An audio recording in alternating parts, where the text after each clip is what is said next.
ማለት ዝም ብሎ ገበያ ወጥቶ ትልቅ ላም መግዛት ሳይሆን የወደፊት የወተት ፋብሪካን እንደመገንባት ነው። በሀገር ውስጥ ከብቶች ዘርፍ ውጤታማ ለመሆን መሬት ላይ ያለውን እውነት ከሳይንሱ ጋር ሲቀናጅ የሚሰጠው ውጤትም አስገራሚም ነው። ሰላም ጤና ይስጥልኝ የቤት ኪውር ኢትዮጵያ ተከታታዮች፣ እንደዚህ አይነት ወቅታዊና ጠቃሚ መረጃዎችን ለማግኘት ስትፈልጉ ይህን ቻናል ሰብስክራይብ፣ ላይክ እንዲሁም ለሌሎች እንዲደርስ ካሰባችሁ ደግሞ ሼር ማድረጋችሁ እንዳትዘነጉ። ሰዎች ባንቺ ወይም ባንተ ምርጫ ተደንቀው እንዲሰሙና ውጤታማ እንድትሆን እነዚህ 5 ወርቃማ ሚስጥሮችን መጠቀም ግድ ይላል። ክብራትና ክብራን፣ አብዛኛው ሰው የውጭ እንግዲህ የከብት ዝርያዎችን ነው የሚመርጥ። እነሱ ደግሞ በአሁኑ ባለው ነባራዊ ሁኔታ እጅግ ውድ ናቸው። ከነሱ መካከል እንግዲህ እነዚህ ሆልስቲያን ፍሪጂያን ወይም ጀርሲ የሚባሉት ናቸው አብዛኛው ለወተት ትልቅ ምርት አላቸው ተብሎ የሚታሰበው። ነገር ግን እኛ ለምን ባለን ሀብት ባለን ሪሶርስ በአገር ውስጥ ባሉ ከብቶቻችን ውጤታማ አንሆንም ወደሚለውም አንኳር እንድንሄድ ያደርገናል። ታዲያ በአገር ውስጥ ያሉ ከብቶችን ጠቃሚና ዋና እንዴት መምረጥ አለብን፣ በምን ሁኔታ ብንመርጥስ ውጤታማ እንሆናለን የሚለውን 5 ወሳኝ ነጥቦችን አሁን ነግራችኋለሁ። እስከ መጨረሻው ተከታተሉኝ። እንግዲህ ከነዛ 5 ወርቃማ ነጥቦች መካከል እንግዲህ የመጀመሪያው እንግዲህ ምንድነው ትልቅ የወተት ምርት ያላትን ከብት ወይም አሪፍ ወተት ታወጣለች በአገር ውስጥ ከብቶች ብለን መምረጥ ካለብን እንግዲህ ወደ ገበያ ጎራ ስንል ማለት ነው የመጀመሪያው የአጥንት ምህንድስና ይባላል። ይህ የአጥንት ምህንድስና ምንድነው ስንል የላሟን የኋላ ክፍል ስንመለከት የሽንጧ አጥንት እና ምንድነው የጅራቱ አቅራቢያ አጥንቶች ሚዛናቸውን የጠበቁ መሆን አለባቸው ማለት ነው። ታዲያ ይህ ሚስጥሩ ምንድነው ስንል በሁለቱ የሽጥ አጥንቶች መካከል ያለው ስፋት ትልቅ ከሆነ ላሟ ትልቅና ሰፊ ጢ የመሸከም እድሏ ወይም የተፈጠረች ናት ወይም ሰፊ ነው ማለት ነው። እንግዲህ ጥቅሙን በምንመለከትበት ሰዓት ሰፊ ሽንጥ ያላት ላም በቀላሉ እንድትወልድ ያግዛታል ማለት ነው። ይህም በአገር ውስጥ ከብቶች ላይ የሚታየው የመውለድ መዘግየት ችግር ይቀንሳል ማለት ነው። ለመውለድ አትቸገርም ማለት ነው ፓርቹሬሽን ሰዓት ላይ ማለት ነው። በሁለተኛ ደረጃ የምናየው ምንድነው የወተት ስር ወይም ዘ ሚልክ ቬን ትልቁ ፍንጭ ነው ማለት ነው። ላሟን ከስር በኩል ወይም በሆዷ ላይ መመልከት ከጢዋ ተነስቶ ወደ ደረቷ የሚሄድ ትልቅና የተወጣጠረ የደም ስር ካለ ይህም ላም የወተት ንግስት ናት እንድንል ያደርገናል።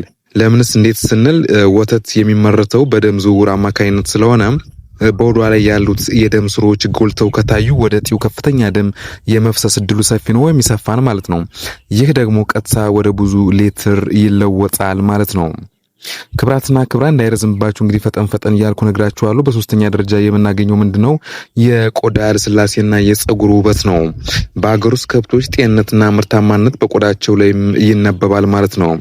ታዲያ ይህ እንዴት ይሆናል ካልነን በእጅህ ወይም በእጅሽ የላሟን ቆዳ ጨበጥ አድርጎ መሳብ፣ ቆዳው ከለሰለሰ ያንን በቀላሉ የሚሳብ ወይም ኢላስቲክ ከሆነ ላሟ ለወተት ምርት የሚያስፈልጋት ሆርሞን በደሟ ውስጥ በደንብ እየሰራ መሆኑን ያሳያል ማለት ነው።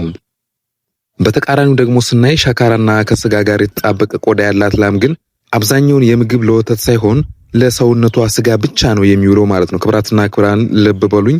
እንደዚህ አይነት ነገር ካገኛችሁ እንግዲህ በቀላሉ የመለየት እድላችሁ ሰፊ ነው የሚሆነው ማለት ነው።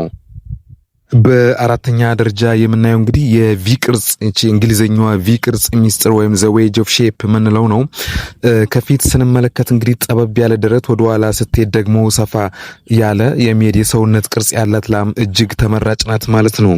ላሟ ከጎን ስትታይ ልክ እንደ ሽብልቅ እንግዲህ ሽብልቅ ታውቃላችሁ እያስባለሁ ወይም ዌጅ ምንለው ነው ቅርጽ መያዝ አለበት ማለት ነው። ይህም ትልቅ የምግብ መፈጨት ከረጢት ወይም ሩመን እንዳላትና ብዙ የደረቅ ሳር ድርቆሽ የመብላት አቅም እንዳላትም የተረጋገጠ ነው ማለት ነው። ስለዚህ ቪሸፕ ያላትን መምረጥ እጅግ ለወተት ምርታማ ከፍተኛውን አስተዋጽኦ ያሳድራል ማለት ነው።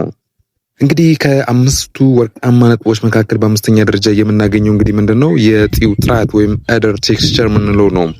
ላሟ እንግዲህ ተታልባ ስትጨርስ የጢ ልክ እንደ ባዶ ፊኛ በመኮማተርና መለስለስም አለበት ማለት ነው። ታዲያ ታልባ ስትጨርስ እንኳን እጢዋ እንደተጠነከረ ልክ ጠንከር ብሎ ከቀረ ያ እጢ በስጋ ወይም ፋቲ ቲሹ የምንለው ማለት ነው የተሟላ እንጂ በወተት ምንጭ ሴሎች የተገነባ አይደለም ማለት ነው። ስለዚህ ትልቅ እጢ ሁል ጊዜ ብዙ ወተት ይሰጣል የሚለው የተሳሳተ ግንዛቤም እሱንም ማስተዋል ግድ ነው የሚለው ማለት ነው። ባጭሩ እነዚህ ነጥቦች ይዘን ገበያ ስንወጣ ወይም ላም ስንመርጥ ሰዎች ያንተን ትልቅ የእውቀት አይተው ይገረማሉ። አንተ ምርታማ ላም ባለቤትም ትሆናለህ ማለት ነው። እንግዲህ ክብራትና ክብራን እንግዲህ ባለን አቅም ቤት ላይ ባሉ ሰፈራችን ላይ አካባቢያችን ላይ በምናገኛቸው ላሞች እንደዛ አይነት አቋም ያላት ላም በቀላሉ መርጠን ውጤታማ መሆን እንደምችልና እንግዲህ ይታወቃል። አሁን ላይ ሀገራችን ውስጥ ያለው የወተት ምርት እጅግ ከጊዜ ወደ ጊዜ በከፍተኛ ሁኔታ እየጨመረ ነው ያለው። ስለዚህ ባለን ያን ያክል መኖ ሳይጠይቁ ልክ እንደ ውጭ ላሞች እነዚህ ኤግዞቲኮች እነዚህ ሎካል ናቸው። ከውጭ ኤግዞቲክ የምንላቸው እንግዲህ ከውጭ የሚመጡ ከብቶች ናቸው። እነሱ ደግሞ እንደሚታወቀው ከፍተኛ የሆነ ወተት ይሰጣሉ ይታወቃል። ግን በዛው ልክ ደግሞ ከፍተኛ የሆነ ምርት ማቅረብ አለብን ማለት ነው።